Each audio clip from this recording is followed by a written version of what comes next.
Hello. आज हम लोग पढ़ रहे हैं भाई नाइन्थ का ये साइंस है। ठीक है, देखिए नाइन्थ का साइंस और ये आपका पेज नंबर 30 में हम लोग पढ़ रहे हैं। देखिए atomic, how do atom exist. यहाँ देखिए एटॉमिक मास यूनिट, यू का मतलब हम इनको बता रहे थे उत्कर्ष को, भाई यू का यहाँ क्या मतलब है। तो यू को हम लोग कहते हैं एटॉमिक मास यूनिट, या इसको कहते हैं रिलेटिव एटॉमिक मास भी कहते हैं। ठीक है, जो कह लीजिए। अब देखिए इसमें क्या बताना चाह रहा है एनसीईआरटी बताना चाह रहा है कि इनके पास कोई वेट नहीं है और बैलेंस है, और ये इस वाटरमेलन को बेचना चाहते हैं एक मतलब जस्टिफिकेशन के आधार पर में कि जितना क्वांटिटी कोई ले उतना प्राइस दे। तो ये क्या करते हैं, ये इसको 12 या जो भी उसमें देखिएगा वो लाइन रहता है, उस लाइन के वो सब इक्वल लेंथ पर होता है। तो उस एक लाइन को काट करके एक यूनिट बना लिए और उसी से कंपेयर कर दिए कि भाई कितना है, तो 12 को है या जितना भी है। तो मैं इनको बताया था उत्कर्ष को, ये बहुत इम्पोर्टेंट है, आप लोग भी जान लीजिए, इसलिए मैं इसको समझा दूं कि इनको मैं ये चैप्टर पढ़ा रहा हूँ एज ए ट्यूशन के रूप में। तो देखिए यहाँ मैं बताने की कोशिश कर रहा हूँ कि एटॉमिक मास और mass of sum of proton और न्यूट्रॉन मानते हैं इलेक्ट्रॉन का मास बहुत कम होता है। तो अब एटॉमिक मास यूनिट की ज़रूरत क्यों पड़ी, नीड की इसकी क्यों ज़रूरत पड़ी?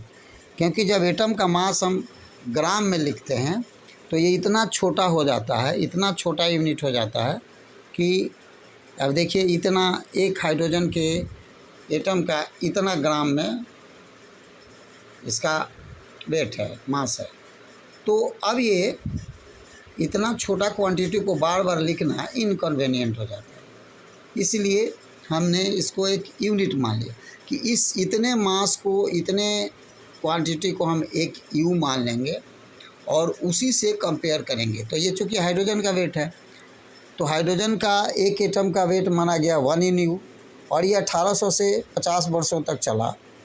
लेकिन यह बाद में डिफेक्टिव हो गया। क्यों डिफेक्टिव हो गया?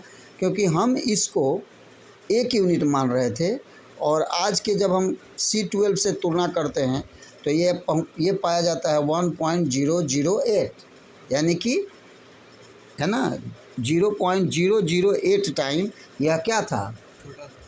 गलत था। हम इसको क्या मान रहे थे? एक। ये हो क्या रहा था? 1.008, यानी कि 8/1000 टाइम ये डिफेक्टिव था। लेकिन 50 वर्षों तक तो कैरी किया गया।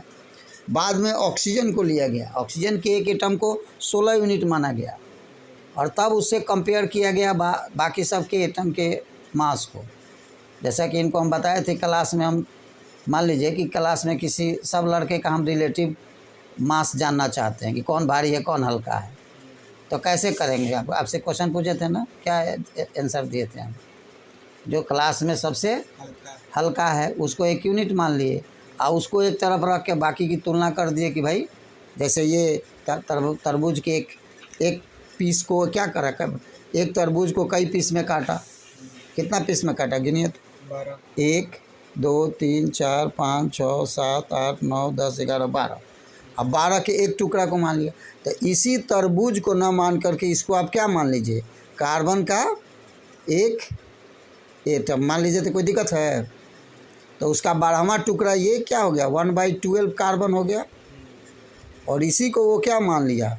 इसी को यूनिट मान लिया, इसी को एक 1 एटॉमिक मास यूनिट मान लिया, उसको 1 AMU मान लिया, और उससे कंपेयर कर दिया गया सारे मास को। तो आपको ये जो आप देख रहे हो ये लिखा हुआ है, ये किस में लिखा हुआ है?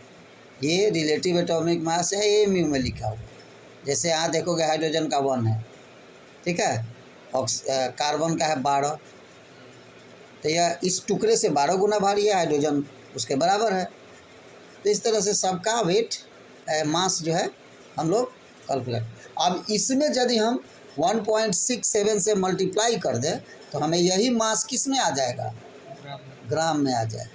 कोई दिक्कत यहाँ तक समझने में सभी को क्लियर है? अब आइए, वही चीज़ मैं बता रहा हूँ कि इनको 1950 के बाद जब आया तो ये एटॉमिक मास यूनिट को ले लिया गया और कार्बन के एक एटम को मान करके कंपेयर कर दिया गया। इसी को हम लोग कहते हैं एटॉमिक मास यूनिट या रिलेटिव एटॉमिक मास कहते हैं। तो क्या लिखते हैं हम इसमें, the relative mass of the atom is compared with, ठीक है, the relative mass of the atom is compared with 112 parts of C12 is called relative atomic mass. वो कार्बन के, उस कार्बन के जिसका आइसोटोपिक फॉर्म क्या है, C12 का मतलब वह कार्बन का आइसोटोप है। जिस कार्बन में क्या है 12, यहाँ लिखने का मतलब क्या हुआ, इसमें 6 इलेक्ट्रॉन है, 6 प्रोटॉन है और 6 ही न्यूट्रॉन है। तो ऐसे कार्बन के एक एटम को C12 हम कहा गया और इससे कंपेयर कर दिए हम, ठीक है, इसके 12 पार्ट्स को एक यूनिट मान करके और बाकी सब एटम को कंपेयर कर दिए। कोई दिक्कत यहाँ तक बाबू, ठीक है। तो उसी से कंपेयर किए सारे मासेस को, सारे एटम के मास को, और इसीलिए इसको क्या कहा गया, रिलेटिव एटॉमिक मास। रिलेशन में उस कार्बन के एक 12 पार्ट्स के तुलना में, इसीलिए इसका नाम क्या पड़ा, रिलेटिव एटॉमिक मास। और इसी को एटॉमिक मास यूनिट भी कहते हैं। हाँ, RAM का दीजिए रिलेटिव। अब इसमें यदि हम 1.67 से मल्टीप्लाई कर दें तो यही हमारा किस में बदल जाएगा, ग्राम में, ठीक है। और 1000 और कम कर दें तो हो जाएगा किलोग्राम में, माइनस में और 3 जीरो बढ़ जाएगा तो 27 हो जाएगा। 1.67 × 10⁻, अब इसमें 3 जीरो और माइनस कर दीजिएगा तो कितना हो जाएगा, -27। तो यह क्या हो जाएगा, kg में हो जाएगा। तो यही मास किस में कन्वर्ट हो जाएगा, kg में भी कन्वर्ट हो जाएगा, ठीक है। तो ये चीज़ आपको पिछला क्लास में हमने पढ़ाया था। अब आगे हम लोग पढ़ेंगे, आज पढ़ने वाले हैं कि भाई ये तो मास क्लियर हो गया। अब how do atom exist, atom exist कैसे करते हैं। तो मैंने इनको बताया कि भाई atom is the smallest particle of the matter which may or may not capable of free existence, जिसका अपना अस्तित्व हो भी सकता है और नहीं भी हो सकता है। तो आपको कुछ एटम मिलेंगे जैसे इनर्ट गैस के हैं, वो किसी से रिएक्शन नहीं करते हैं तो मिल जाएंगे। गोल्ड का मिल जाएगा क्योंकि कम रिएक्शन करता है, प्लेटिनम मिल जाएगा, लेकिन ऑक्सीजन नहीं मिलेगा क्योंकि क्या है, वो हाईली एक्टिव है। तो इसीलिए कहता है कुछ इंडिपेंडेंटली एग्जिस्ट करते हैं, कुछ नहीं करेंगे। Atoms form molecules and ions. अब यहाँ समझिए, एटम फॉर्म्स मॉलिक्यूल। अब वही एटम मान लीजिए कि यहाँ मान लीजिए कि ये हाइड्रोजन है और ये हाइड्रोजन है, ठीक है। अब 2 एटम है। अब ये 2 एटम आपस में मिल करके एक मॉलिक्यूल बना लेंगे। दोनों में एक इलेक्ट्रॉन है, ठीक है। दोनों इलेक्ट्रॉन आपस में ऐसे कंबाइन कर लेंगे ये, और इस तरह से एक हाइड्रोजन मॉलिक्यूल का फॉर्मेशन हुक कर लेंगे वो, ठीक है। तो ये हाइड्रोजन मिल करके एक H2 बना लिए। अब ये एक सिंगल हाइड्रोजन क्या है बोलिए, ये एटम है। और यही हाइड्रोजन मिल गया तब यह क्या हो गया, ये हाइड्रोजन का क्या कहलाएगा बोलिए, ये मॉलिक्यूल कहलाएगा। तो वही जहाँ ये एटम है वो यहाँ मॉलिक्यूल है। तो एटम एंड मॉलिक्यूल में समझ में आया। तो बड़ा कौन है, एटम है कि मॉलिक्यूल बड़ा है, मॉलिक्यूल बड़ा है। मॉलिक्यूल एटम से मिलके बना हुआ है, एटम मॉलिक्यूल से मिलकर नहीं बना। हाँ, कोई जो अब एटम्स जो होते हैं, याद रखिए, जो एटम होते हैं वो बहुत एटम अपने जो फॉर्म में एग्जिस्ट करते हैं वो मोनो एटॉमिक हो सकते हैं, एटॉमिक हो सकते हैं, डाई एटॉमिक हो सकते हैं। इसको ध्यान से आप लोग समझिए, डाई एटॉमिक हो सकते हैं और पॉली एटॉमिक भी हो सकते हैं, ट्राई एटॉमिक भी हो सकते हैं, टेट्रा एटॉमिक भी हो सकते हैं, और भी ज़्यादा ऑक्टा एटॉमिक भी हो सकते हैं, ऑक्टा या हेक्सा एटॉमिक भी हो सकते हैं। तो और भी इनके एटम मिलके बन जाएंगे। तो जैसे मोनो एटॉमिक में कौन है, अब जैसे मान लीजिए मोनो एटॉमिक में आपका बात करें तो हीलियम है, मोनो एटॉमिक है, एक ही एटम इसके मिल जाएगा। सोडियम है, मोनो एटॉमिक है, एक ही एटम इस भले एक्टिव है बट एक एटम मिल करके एक मॉलिक्यूल उसका कहलाएगा, लेकिन ये मोनोएटॉमिक फॉर्म में होगा। आयरन भी मोनोएटॉमिक होगा, लेकिन डाईएटॉमिक में कौन होता है आप बोलिए? ऑक्सीजन है। जब ऑक्सीजन लिखेंगे तो हम वो नहीं लिखेंगे, क्या लिखते हैं? O2। नाइट्रोजन लिखेंगे डाईएटॉमिक N2। जब लिखेंगे तो आपको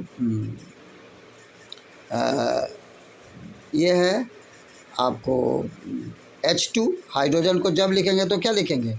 डाईएटॉमिक लिखेंगे, ठीक है। तो नाइट्रोजन हो गया, हाइड्रोजन हो गया, ऑक्सीजन हो गया। क्लोरीन जब भी लिखेंगे Cl2 लिखेंगे, ठीक है। इसके मॉलिक्यूल जब अकेले क्लोरीन नहीं होगा तो कुछ एटम क्या है अपना, दो एटम मिल करके मॉलिक्यूल बना लेते हैं तो डाईएटॉमिक है। कोई कोई तीन मिल के बनाते हैं। ट्राईएटॉमिक का एग्जाम्पल होता है ओजोन, O3। अब यहाँ देखिएगा तीन ऑक्सीजन मिल करके ऐसे ऑक्सीजन ऑक्सीजन और ऑक्सीजन ऐसे मिल जाता है और ये ओजोन कहलाता है। तो ये भी है। अब देखिए ऑक्सीजन यहीं दो डाईएटॉमिक फॉर्म में भी है और ऑक्सीजन यहीं ट्राईएटॉमिक में। अब फास्फोरस है तो टेट्रा में देखिएगा P4 होता है। फास्फोरस हमेशा क्या होगा, जब लिखेंगे फास्फोरस को तो P नहीं लिखेंगे, P4 लिखेंगे। क्यों भाई? तो चार एटम मिल करके होता है, ठीक है।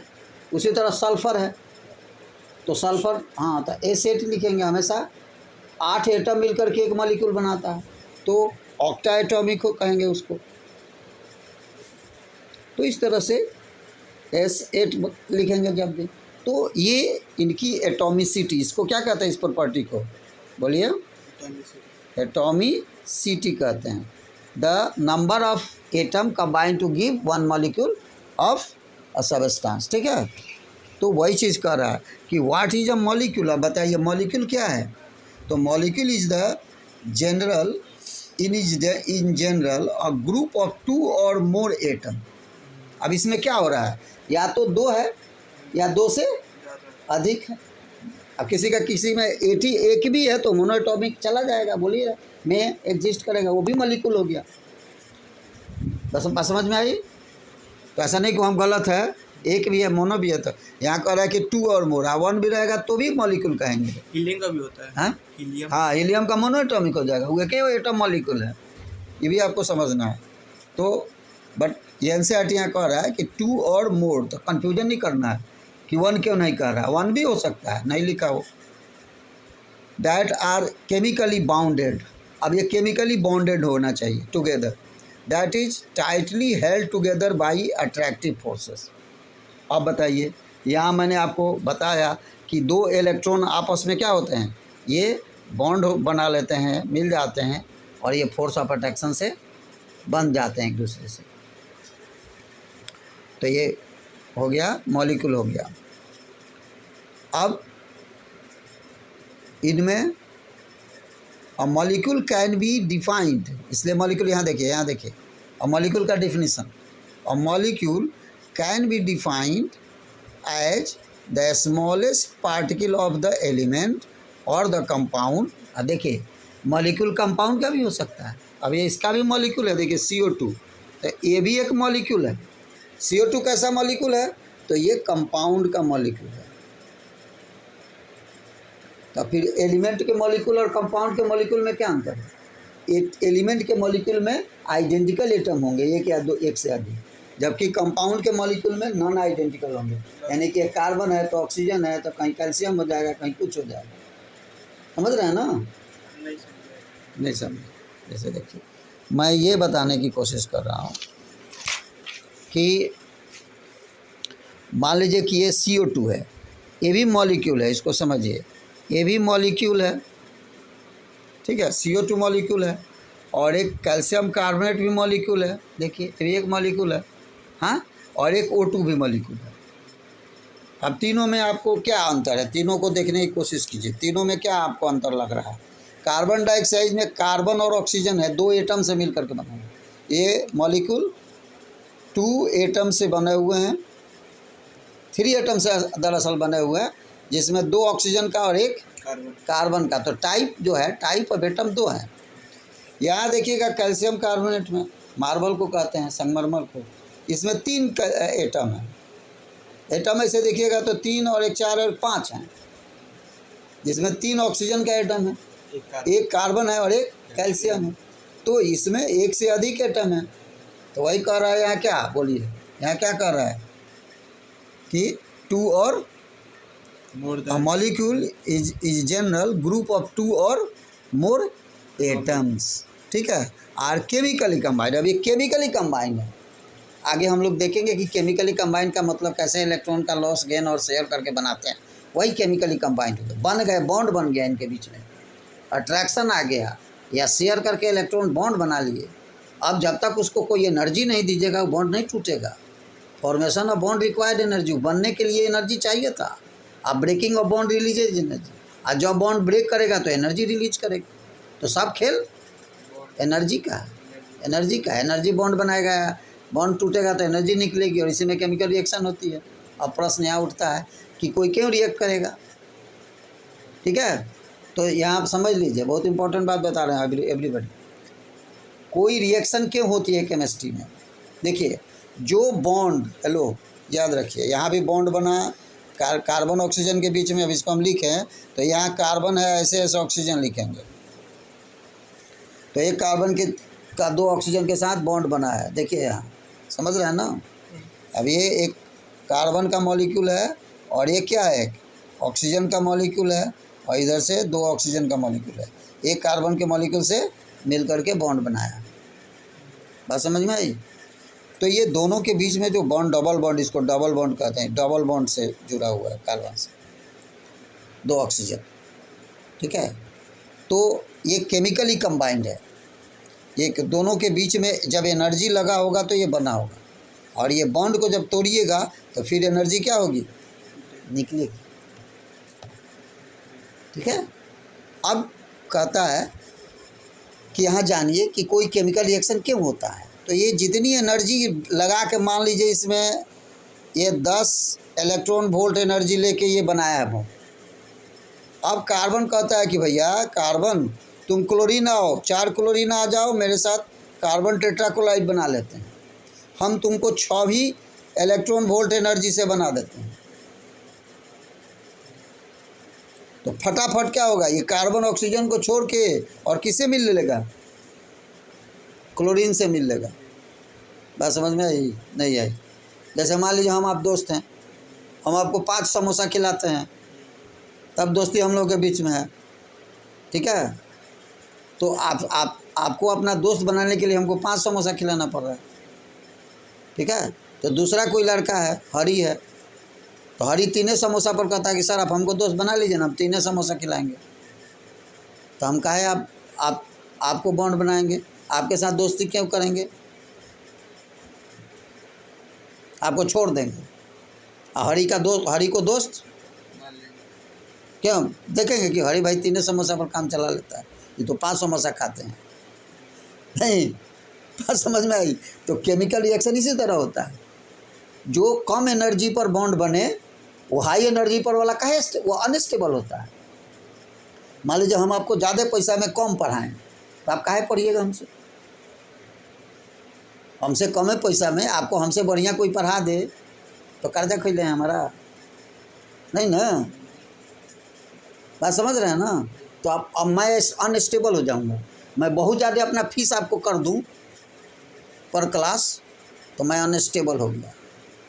आपको मुझसे कम पैसा में पढ़ाने वाले टीचर मिल जाएंगे, तो आप तुरंत हमको क्या कहिएगा कि सर कल से नहीं आना है, उनसे पढ़ेंगे। मेरी बात समझ में आ रही है कि नहीं आ रही। यही केमिकल रिएक्शन में भी होता है। दिस इज नेचुरल रूल, ये प्रकृति का नियम है। जो बॉन्ड मिनिमम एनर्जी पर होते हैं वो स्टेबल होते हैं, और जो बॉन्ड ज़्यादा ताम झाम से बनते हैं, ज़्यादा एनर्जी से बनते हैं, वो अनस्टेबल होते हैं, तुरंत टूट जाते हैं। बैलेंस नहीं होता, तुरंत टूट जाते हैं, क्योंकि वो ज़्यादा एनर्जी लेके हैं, वो टूट जाते हैं। कम एनर्जी वाला बन जाता है। अब मान लीजिए अब कम एनर्जी वाला हो गया, अभी 6 वोल्ट वाला हो गया। अब कोई कह रहा है, कोई कह रहा है कि भाई हमारे साथ बॉन्ड बनाओ, हम 7 वोल्ट पर करेंगे, कि काहे टूटेगा, ये रिएक्शन ही नहीं होगा। समझ रहे हैं ना। अब यहाँ देखिए, मैं एक और उदाहरण के तौर पर इसको समझाता हूँ, रिएक्शन में के लैंग्वेज में समझा रहा हूँ। जैसे देखिए, ये कॉपर सल्फेट है। क्या है ये? कॉपर सल्फेट का सॉल्यूशन है। इसमें जब आप जिंक डाल देते हैं तो क्या बना लेता है? ये जिंक सल्फेट बना लेगा और कॉपर को इसमें से भगा देगा, अलग कर देगा। ठीक है, इसको कहते हैं सब्स्टिट्यूशन रिएक्शन। क्या कहते हैं? कॉपर को जिंक ने क्या कर दिया? सब्स्टिट्यूट कर दिया। क्यों कर दिया भाई? तो इसमें आप केमिस्ट्री में पढ़िएगा, आगे पढ़ाएंगे, एक्टिविटी सीरीज है। तो एक्टिविटी सीरीज बना दिया, जितने मेटल और कुछ मिल करके हैं, मेटल को कौन मेटल ज़्यादा एक्टिव है, रिएक्टिव है, ऊपर में है, तो ज़्यादा रिएक्टिव है वो कम रिएक्टिव वाला को कान पकड़ के वहाँ से हटा देगा। तो देखिए, इसमें जिंक ऊपर में रहता है और कॉपर कहाँ है? नीचे में, यानी कॉपर कम रिएक्टिव है। अब ऐसा मत समझिएगा कि गोल्ड कम रिएक्टिव है तो उसका वैल्यू कम है। जो कम रिएक्टिव है वैल्यू उसका ज़्यादा होता है, वो रिएक्शन नहीं करेगा। सोना का एक बार घर बना दीजिए, खराब नहीं होगा। लोहा में बार बार जंग लग जाता है। सोना का रॉड दीजिएगा तो जंग लगेगा। लोहा लेकिन ताकतवर होता है, तो लोहा में दूसरा का गुण है। तो कॉपर सल्फेट का जो ये बॉन्ड बना है, यदि जिंक के साथ अब तुरंत सल्फेट कहेगा कि हम छोड़ो भाई कॉपर तुमको, तो कॉपर को छोड़ करके और किसके साथ बना लेगा बोलिए? हाँ, जिंक के साथ यहाँ जिंक सल्फेट बना लिया और कॉपर को। लेकिन यही मान लीजिए कि जिंक सल्फेट है और इसमें आप कॉपर डाल रहे हैं, तो रिएक्शन होगा?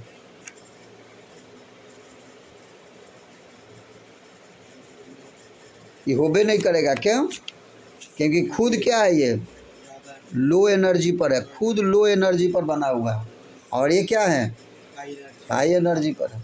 ये 7 समोसा खिलाते हैं, 4 गो समोसा पर है, तब जब 3 गो समोसा वाला कोई आएगा तब इसको हटाएगा। कौन हटा देगा?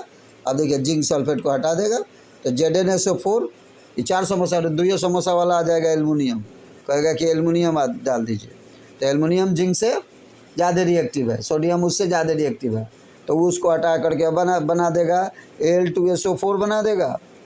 Al2SO4 whole thrice. ठीक है, इसका बैलेंस यहाँ लिखते हैं, देखते हैं। ठीक है, तो और प्लस आपको दे देगा, जिंक निकाल देगा इसमें से।